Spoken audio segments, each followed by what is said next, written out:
قرآن مجید جس ایمان کو ہمارے سامنے رکھتا ہے اس کے نتائج اخلاق و کردار کی سطح پر لازمی طور پر نمودار ہوتے ہیں۔ یہ ایمان جب کمزور ہوتا ہے تو انسان کا اخلاقی زوال شروع ہو جاتا ہے۔ آج انسان کی کہانی میں ہم ایک ایسی ہی قوم کی داستان کو دیکھیں گے جو ایک عظیم پیغمبر کی اولاد میں سے تھی، مگر اپنی بدکاری کی بنا پر برائی کی ایک علامت بن گئے۔ یہ اہل مدین تھے جن کی طرف حضرت شعیب علیہ السلام کی بعثت ہوئی۔ اہل مدین تاریخی طور پر حضرت ابراہیم کے صاحبزادے مدیان کی طرف منسوب ہیں، جو ان کی تیسری اہلیہ خطورہ سے پیدا ہوئے۔ اس سے یہ اندازہ کیا جا سکتا ہے کہ شرک اس دور میں کس قوت سے پھیلا ہوا تھا کہ ابراہیم علیہ السلام جیسے مواحد کی نسل بھی چند نسلوں کے اندر شرک کا شکار ہو گئی اور ایک پیغمبر کو ان کی اصلاح کے لیے بھیجنا پڑا۔ اہل عرب جن کو قرآن مجید یہ داستان سناتا ہے وہ اہل مدین سے اچھی طرح واقف تھے۔ اہل مکہ کے تجارتی قافلے جس راستے سے مصر اور شام جاتے تھے، اس بستی کے آثار اسی راستے پر پائے جاتے تھے۔ اہل مدین کی وجہ شہرت بھی ان کا تجارت پیشہ ہونا تھا، اور ان کی بستی زمانہ قدیم کے دو عظیم تجارتی راستوں کے سنگم پر واقع تھی۔ ایک راستہ یمن سے مکہ اور شام تک جاتا تھا اور دوسرا عراق سے مصر تک جاتا تھا۔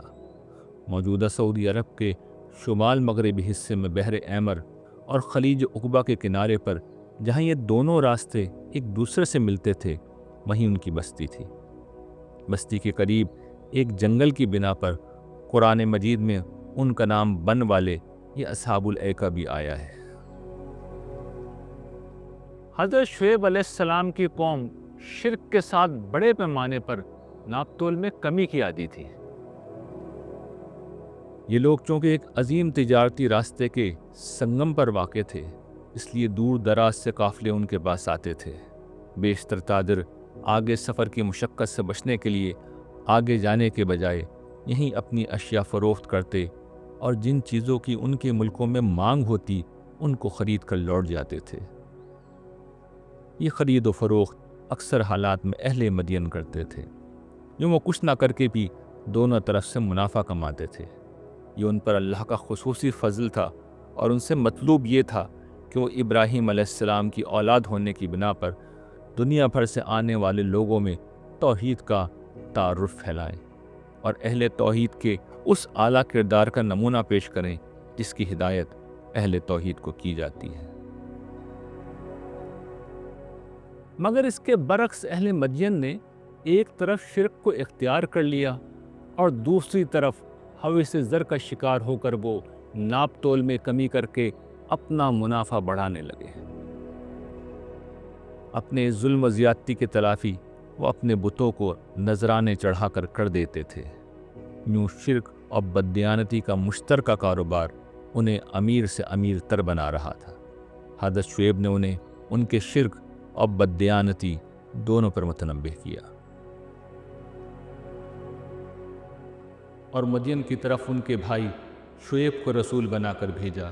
اس نے دعوت دی کہ میری قوم کے لوگوں، اللہ کی بندگی کرو، اس کے سوا تمہارا کوئی معبود نہیں ہے، اور ناپ اور تول میں کمی نہ کرو۔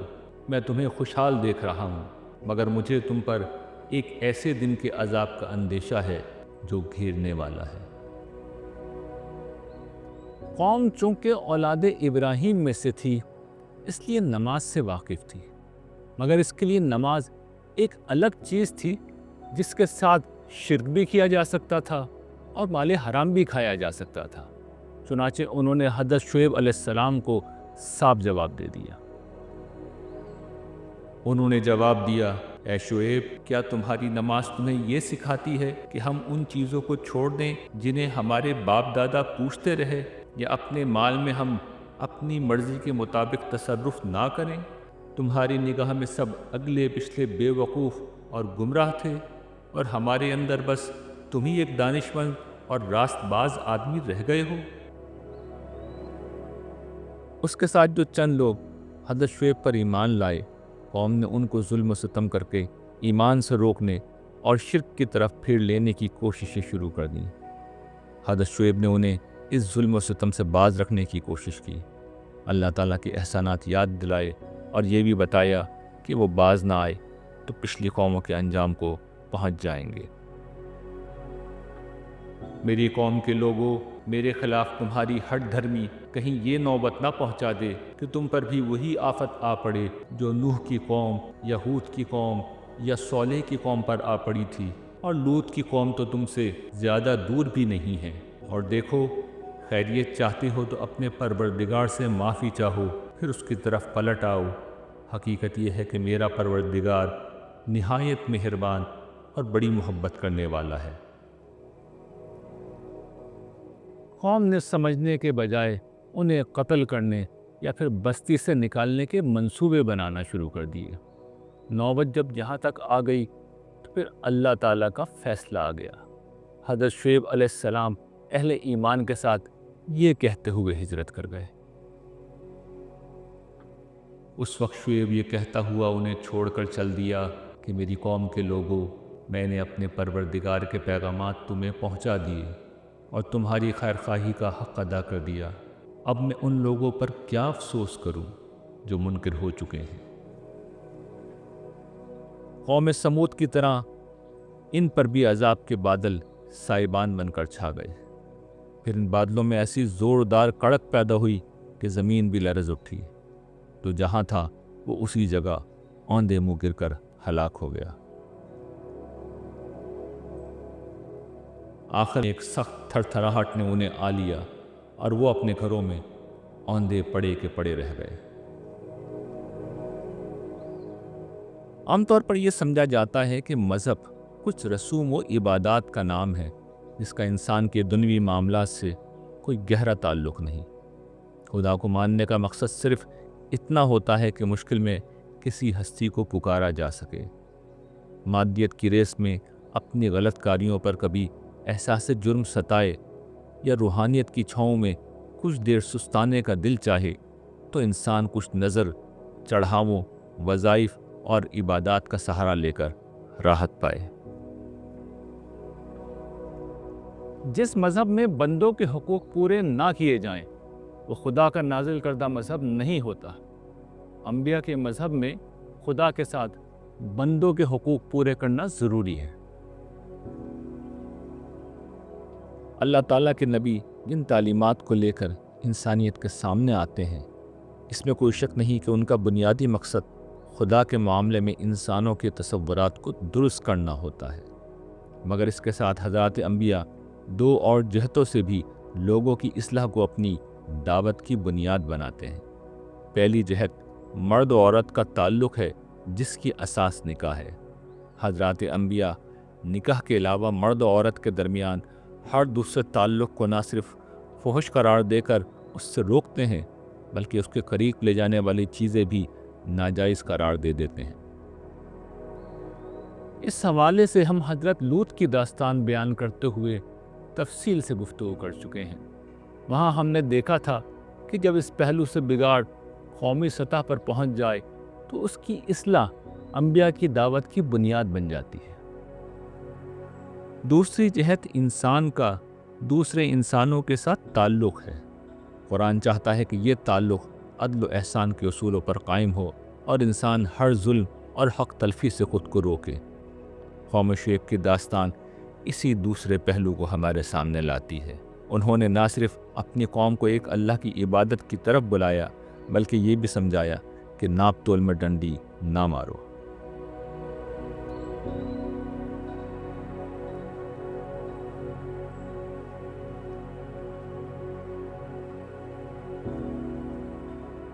ناپ تول میں ڈنڈی مارنا صرف ایک کاروباری عمل نہیں، اس کا مطلب یہ ہوتا ہے کہ انسان کے لینے اور دینے کے پیمانے جدا ہیں۔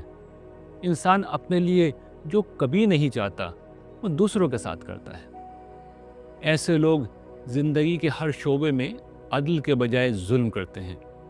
وہ دوسروں کی حق تلفی کرتے ہیں، دوسرے انسانوں کی جان، مال اور آبرو کو نقصان پہنچاتے ہیں اور یوں زمین میں فساد برپا کرتے ہیں۔ یہی بات حضرت شعیب علیہ السلام نے اپنی قوم سے کہی تھی۔ میری قوم کے لوگوں، ناپ اور تول کو ٹھیک انصاف کے ساتھ پورا رکھو، اور لوگوں کو ان کی چیزیں گھٹا کر نہ دو، اور زمین میں فساد نہ پھیلاتے پھرو۔ انبیاء کی قوموں کو جب زوال آتا ہے تو ان کے ہاں مذہب اپنی ظاہری شکل میں باقی رہ جاتا ہے، بلکہ اس میں بہت کچھ اضافے بھی ہو جاتے ہیں، لیکن مذہب کی روح اور خدا سے زندہ تعلق ختم ہو جاتا ہے۔ اس کا سب سے بڑا اظہار اس وقت ہوتا ہے جب انسان انسانوں کے ساتھ معاملہ کرتے ہیں۔ بد عہدی، خیانت، جھوٹ، فریب، ملاوٹ، ناپ تول میں کمی، رشوت ستانی، بے انصافی، ظلم و زیادتی جیسے اخلاقی رذائل معاشرتی زندگی کا معمول بن جاتے ہیں، گرچہ ساتھ میں مذہب کے نام پر خوب دھوم بھی مچی ہوتی ہے۔ جب یہ وقت آ جائے تو پھر قوم شعیب کے انجام کو پہنچتی ہیں۔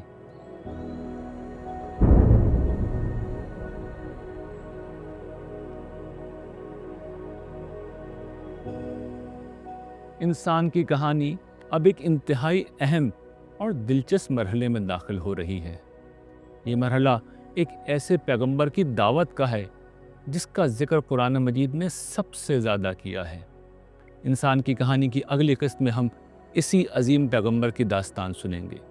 تب تک کے لیے اللہ نگہبان۔ نگاہ شوق میں آ، پردۂ گماں سے نکل، میں اپنی ذات سے نکلوں، میں اپنی ذات سے نکلوں، تو لامکان سے نکل، نگاہ شوق میں آ، پردۂ گماں سے نکل، نگاہ شوق میں آ، پردۂ گماں سے نکل۔